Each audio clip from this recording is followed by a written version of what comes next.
لأول مرة حجرب معاكم كرات الشعرية الباكستانية المحشية بالجبن. اللي حمسني إني أجرب وصفة اليوم إنها من أنواع الحلويات السهلة والسريعة بدون فرن. نجربها ونقيمها مع بعض. في وعاء عميق نضيف كوب ماء دافئ، ونضيف على الماء ملعقتين كبيرتين حليب مجفف. يمكن استبدال الماء الدافئ مع الحليب المجفف بحليب سائل. نضيف ملعقة كبيرة من الخميرة وملعقتين كبيرتين من السكر. نمزج المكونات مع بعض باستخدام المضرب اليدوي. لنتأكد من فعالية الخميرة، نقوم بتغطية الخليط وننتظر حتى تتفاعل الخميرة. بعد 5 دقائق نشوف في فقاقيع معنا على الخليط، معناها إن الخميرة نشطة. نكمل التحضير بإضافة بيضة واحدة ونضيف فانيليا. نمزج المكونات مع بعض جيدا. إذا كنا متأكدين من فاعلية الخميرة ما في داعي نقوم بعمل تست لها. الآن نضيف المواد الجافة. احتجت إلى دقيق يضاف بالتدريج.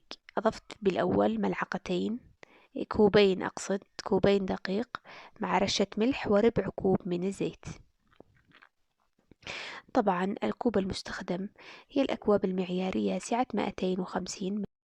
في أي وصفة معجنات يفضل أنكم تضيفوا الدقيق بالتدريج، لأن نوع الدقيق يختلف من نوع إلى آخر حسب نوعه وامتصاصه للسوائل. كمية الدقيق اللي أضفتها كانت 3 أكواب ونصف من الدقيق. العجين لازم تكون عجينة ملتصقة قليلا، يعني ما نخليها قاسية في البداية. وبعد ما نتأكد إن الدقيق اللي أضفناه كميته كافية، نبدأ بالعجن لمدة لا تقل عن 10 دقائق.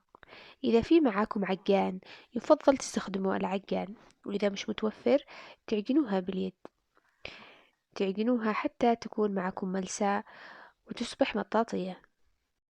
لنجاح أي عجينة فطائر لازم تعجنوها كثير، يعني تعجنوها أقل شي مثل ما قلت 10 دقائق.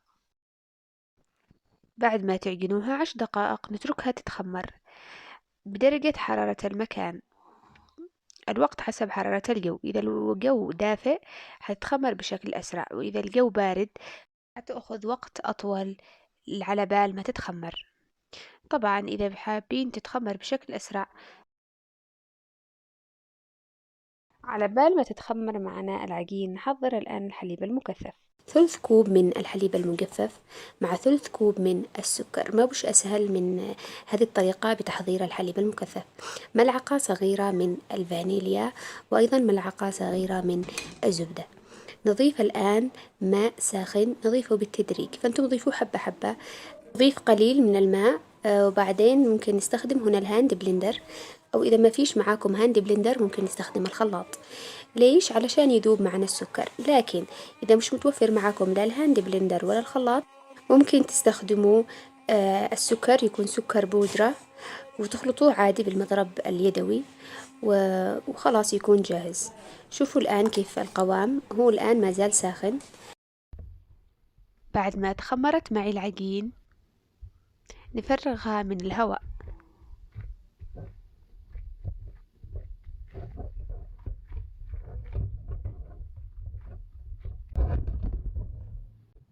للحشو نحتاج جبن مثلث.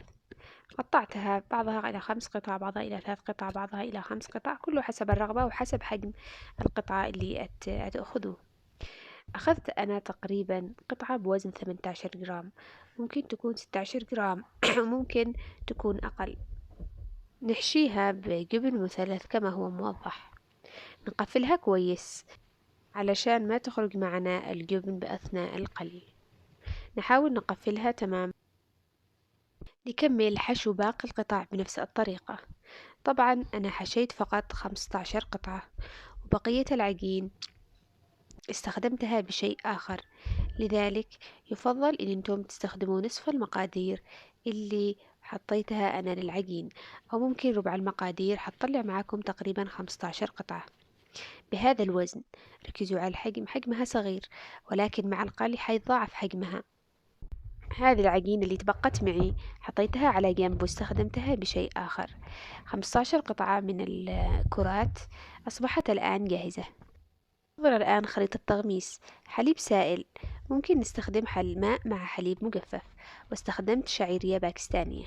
اللي يسألوا عن الشعيرية الباكستانية، تكون كذا شعيرات رقيقة، نأخذ منها كمية ونكسرها كذا باليد إلى أن تكون معنا تقريبا بقوام ناعم، بهذا القوام. خلاص بعد ما جهزنا الشعيرية الباكستانية نستعد للتغميس. نغمس الكرات بالحليب وبعدها ننقلها مباشرة إلى الشعيرية الباكستانية. ليش نغمسها بالحليب؟ علشان تمسك الشعيرية الباكستانية بالعجين، لأنها مش هتمسك بدون الحليب. خلاص بعد ما غمسناها نكون محمين زيت بدرجة حرارة متوسطة، لأجل ما نترك العجين تتخمر معنا مرة ثانية، لأنهم إذا تخمروا مرة ثانية حيتشققوا أثناء القلي وحيخرج الجبن منهم، مش حيكون شكلهم مرتب أبدا. ولذلك نحاول نكون سريعين بهذه الخطوة أثناء التشكيل وأثناء التغطية. نحاول نكون سريعين لأجل ما نخليها تتحمر مرة ثانية. حطيت أول قطعة، كان الزيت ما زال بارد، فانتظرت حتى سخن معي وحطيت باقي القطع. لازم ما تكون درجة الحرارة مرتفعة، لأنهم حيستووا من دون ما يكونوا ناضجين من الداخل، ولو درجة الحرارة هادئة حيتشربوا زيت. شوفوا ما شاء الله ما أحلى لونهم، لونهم كذا يفتح النفس وحلوين كمان. هذه القطع ما تشققت لأنهم كانوا أول دفعة لساتهم ما تخمروا، لكن الدفعة الثانية اتشققت معي قليل، كان الجبن يخرج من بعضهم ويفرقع الزيت. شوفوا هذا بعد القلي تكون قوامها مقرمش. هذه اللي انتفخت معي كثير، شوفوا كيف تتشقق، ما يكون شكلها كروي كذا موحد. أما هذه القطعة هي من أول دفعة، شكلها مرتب ومنتظم، وهي لسه دافئة. نصب عليها الحليب المكثف اللي حضرناه سابقا. خليني أقيم الوصفة أولا بالنسبة للسهولة. هل هي سهلة أو صعبة؟ أنا أعتبرها من الوصفات السهلة والبسيطة اللي ممكن حتى المبتدئ يسويها. طلعت لي كمية وفيرة، تقريبا 50 قطعة حطلع معكم بالمكونات اللي أنا جبتها، والحجم ما شاء الله يعتبر كبير نوعا ما. بالنسبة للذوق طعمها ممتاز، مش حتصدقوا إنها مقلية، ومش حتصدقوا أصلا إنها بدون فرن. الحليب المكثف مع الشعرية الباكستاني والجبن نقل طعمها لمكان ثاني تماما. أتمنى تجربوا الوصفة وتكتبوا لي آراءكم بقسم التعليقات، وإلى اللقاء.